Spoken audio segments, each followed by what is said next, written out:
From 2019 to 2024, there was a fantastic conference held in Nashville called Strange Realities. Strange Realities was a lecture conference for authors, journalists, podcasters, etc., who specialize in topics related to UFOs, the paranormal, cryptids, magic, and esoterica.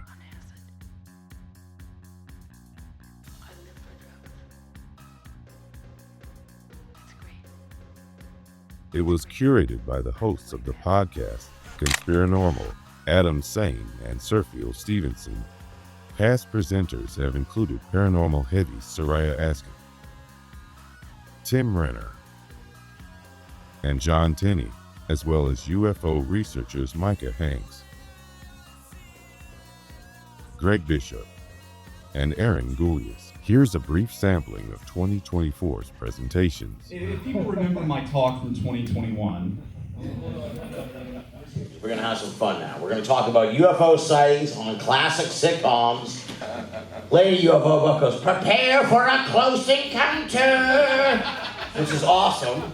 I think these charts were heavily influenced by the tracing boards and degree system diagrams of Freemasonry and the lore around the strict observance and Illuminist lodges of the late 18th century, where ideas of hidden superiors went on to influence future occult movements and the paranoia surrounding them. Okay, we'll give them another minute. You don't want to miss this. In 1609, another pirated quarto of Shakespeare's sonnets appeared, but at least all of these were authentic. And that is how things stood when Shakespeare shed his mortal coil on April 23rd, 1616. Yes, he theoretically died and was born on the same day. 2024 was the third time I'd seen Recluse at Strange Realities, and because I dig his research style and breadth of historical knowledge, I followed his lead to another conference in Wheaton, Illinois. The Olcott Estate is the American home of the Theosophical Society and was erected in 1927. It's surrounded by a beautiful park with a functioning community vegetable garden and a shrine to Pistis Sophia.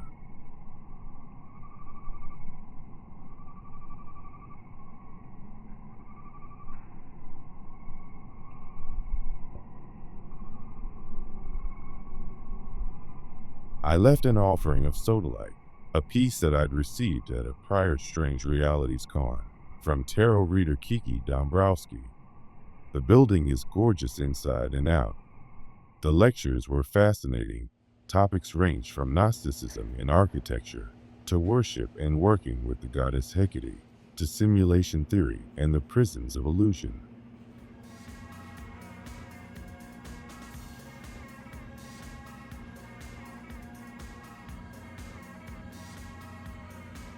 Presenters at this conference included authors James True, Miguel Conner, who is the host of Astro, Gnosis, and Mitch Horowitz, widely known from shows such as Ancient Aliens and The Unexplained with William Shatner. Recluse's lecture included the 2001 novel House of Leaves, which fit in perfectly with the tour he later gave us to House on the Rock, a tourist attraction about an hour west of Madison, Wisconsin. Who was essentially the major guy who kept H.P. Lovecraft going. He was the guy who founded Arkham Publishing House, which is actually only about 30 or 40 miles from here in Tiverton, Wisconsin. So you have kind of this weird Lovecraftian connection to all this as well. Part museum, part antique gallery, and part funhouse, House on the Rock has a somewhat checkered past, according to Recluse. Its eccentric designer and builder, Alex Jordan Jr., was obsessed with automata of every conceivable kind. Music boxes, player pianos, Nickelodeons, and pipe organs, some merely bought by Jordan, but others designed and built by him, cover nearly 2 miles of labyrinthine halls and display rooms.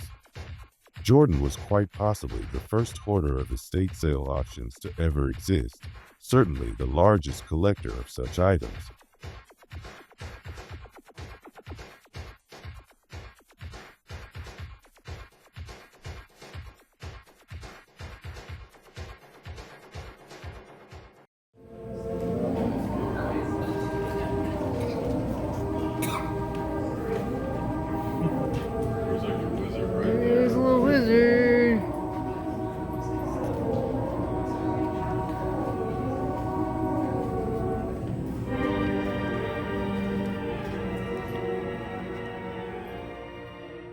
Miniatures and scale models feature prominently.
Dolls of every kind, faux Tiffany lamps, stained glass, antique cameras, replica weapons, circus memorabilia, maritime architectural salvage, you name it, Jordan collected and displayed it.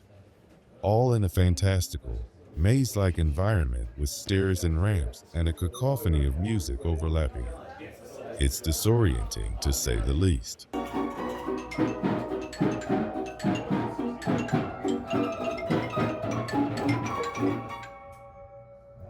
Oh, it just stopped on me. Turd.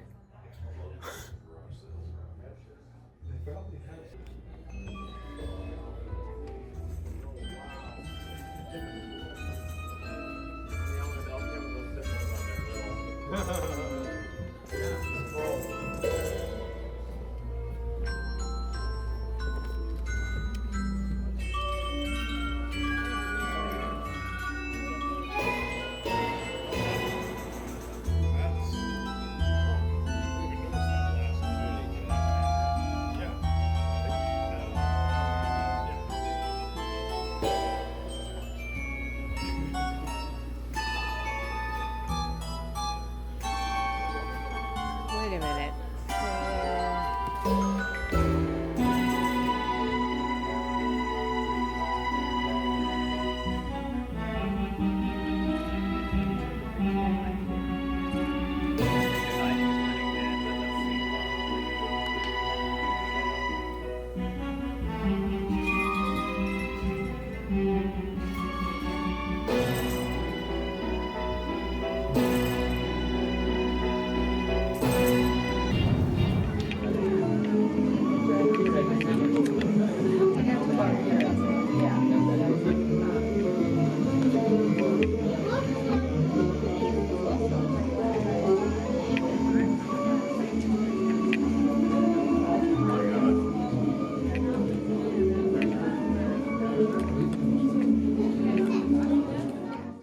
There is something creepy about the displays of House on the Rock. Even though there's whimsical music, vibrant colors, and a big top air of spectacle, there's a distinct impression of eeriness.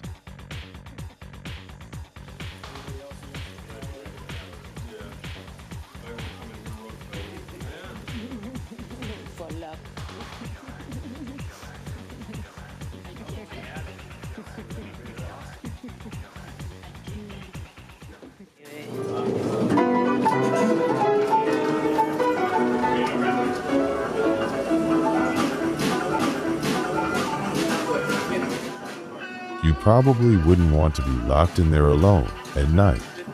Some of the antique objects seem haunted. Some perhaps were made to look that way.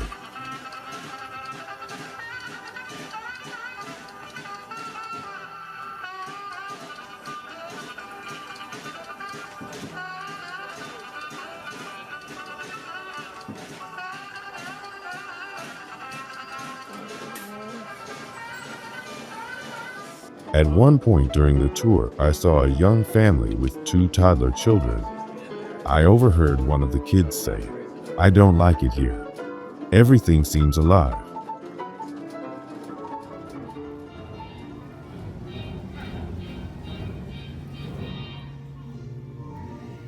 House on the Rock is also home to the world's largest carousel.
This 36-ton monstrosity is a real wonder to behold.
Nary a horse on it though, but all kinds of fantastical creatures, some straight out of H.P. Lovecraft's fiction, to which Recluse had referred earlier.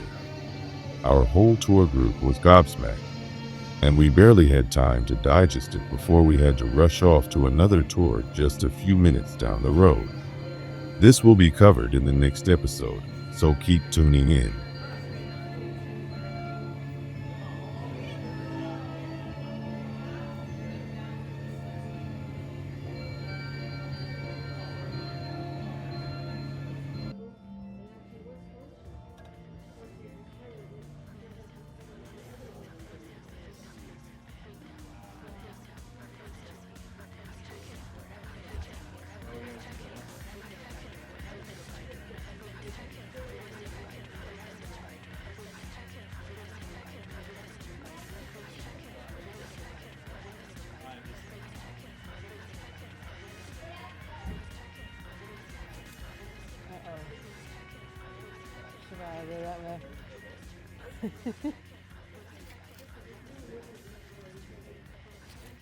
Oh, hi. I'm Amy Jones. I'm the host of Jonesin for Meaning here on YouTube. You may have recognized me from my tarot readings and videos about standing stones, but probably not, considering I only have 61 followers. I decided to partner up with Murf and the wonderful voice of Carter to see if more people are inclined to listen to his smooth, resonant delivery rather than my own. My real voice is a nasal twang from the southern Midwest. Anyway, if you like this content at all and want to see more, please consider subscribing. I'm currently non-monetized, but if I can get up to 500 subs, I may try to go that route. Why don't you help an old lady out? Subscribe and hit that like button. If you're feeling really crazy, hit the notification bell too. Thanks for watching.